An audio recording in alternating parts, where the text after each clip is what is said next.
Yo, hey, this shit easy, nigga. Hey, all I'm talking about, nigga, I'm still out here trying to get it. Contender Regime Boxing, checking back in with y'all, man. What's going on? So I wanted to talk about Keyshawn Davis and where I see him right now at this present moment in his career, coming off a spectacular performance on a big stage, fighting on the undercard of a unification match with Shakur Stevenson and Oscar Valdez, one of the most meaningful fights that have been slated to happen this year. And he shined. He was actually the next fight. He actually opened up for Shakur Stevenson and Oscar Valdez. He was like a co-main. And even with it being an 8-round fight versus Esteban Sanchez, who was 18-1, I might add, hadn't really fought or beat anybody significant, but that is an impressive record for a guy that's 4-0 to be going up against. And Keyshawn Davis didn't disappoint, man. I mean, he was spectacular in every shape, form, and fashion. He was sharp, he was fast, he was quick, he was patient, he was powerful, he was strong, man. And I mean, he literally broke that guy down. And I mean, there was points and times in that fight where Keyshawn Davis was feeling so good and so confident about what he was doing out there. I mean, the dude landed 4 straight left hooks in a row. I mean, just like, you gotta be in a certain type of mindset and you gotta be in a certain type of groove to let off 4, to feel comfortable enough to let off 4 straight left hooks in a row. Powerful. They wasn't just no like quick little fast tap shots. Those were powerful left hooks. And that let me know, when I seen that, I'm like, yeah, this dude, he in a groove right now. He really in a groove, man. And he went out there and performed in a spectacular fashion, and it was just a beautiful performance, which leads me to my next point. You know, one of my partners, man, they asked me, well, do you think with Keyshawn Davis's extensive amateur background, silver medalist, fought in the Olympics twice, ended up going back after turning pro, which is unprecedented. After he turned pro, they allowed him to go back and fight in the Olympics again. He actually got the silver medal this time. And, he, even beyond that, he has a very extensive amateur background. This guy is very highly decorated in the amateurs and highly touted coming into the pro game. And you look at his pedigree. He trains alongside Terence Crawford, trains with Bomac, comes up under the tutelage of Shakur Stevenson in his camp. I mean, this kid is really like just has a wealth of knowledge around him, and the perfect example of what to do and what not to do, and what you could potentially be if you do all the right things in your career. Having a guy like Terence Crawford that's doing the pad work with you, giving you mentorship and game and knowledge and small nuggets and stuff that a lot of these fighters don't have the privilege of getting. You know what I'm saying? I think those things go a long way, on top of the natural God-given ability, on top of the hard work and dedication that Keyshawn Davis himself has put in over the years. He got 2 brothers that box. His mom and his sister are very instrumental in his boxing career. So he really got a solid foundation and team behind him. And I think this dude is more polished and more ready than your average 4-0, 5-0 fighter. So one of my boys asked me, man,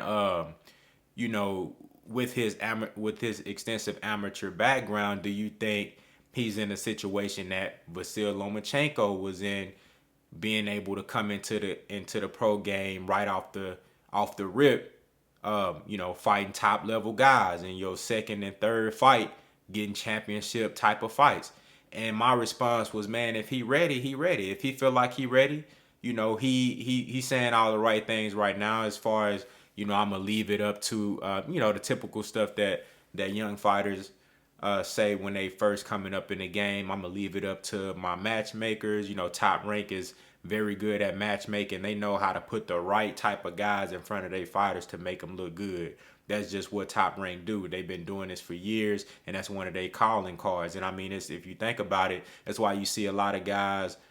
They'll start their career at Top Rank, build up a name for themselves, build up a nice little record, and then they'll branch off and go do their own things and really take it to the next level. But Keyshawn Davis, he's saying, look, I'll leave it up to my matchmaking, to Bob Arum, Top Rank, and whoever they put in front of me, that's who I want to fight. But when you catch him in little interviews and stuff, he give off the energy like, hey, I'm ready for the best. I want to fight the best. And if you look at him, I think he's actually polished and good enough to take his skill set, to the top guys earlier than you would see, a 23-year-old. I think once he hit about 8-10 fights, I think he'll be ready for the top guys. Now, is it smart?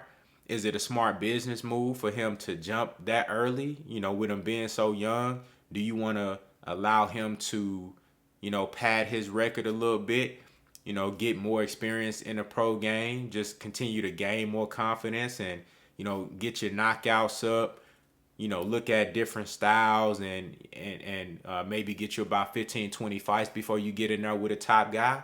Or do you want to take advantage of the youth and get out there right now and start trying to fight the top guys if you're really that good enough? And I think Keyshawn Davis is actually good enough to fight the top guys right now. But I would prefer for him to maybe take 2 or 3 more fights, just to kind of continue to get his feet wet, look at different styles, man. But I'm going to tell y'all right now, I think right now, the Devin Haney's and the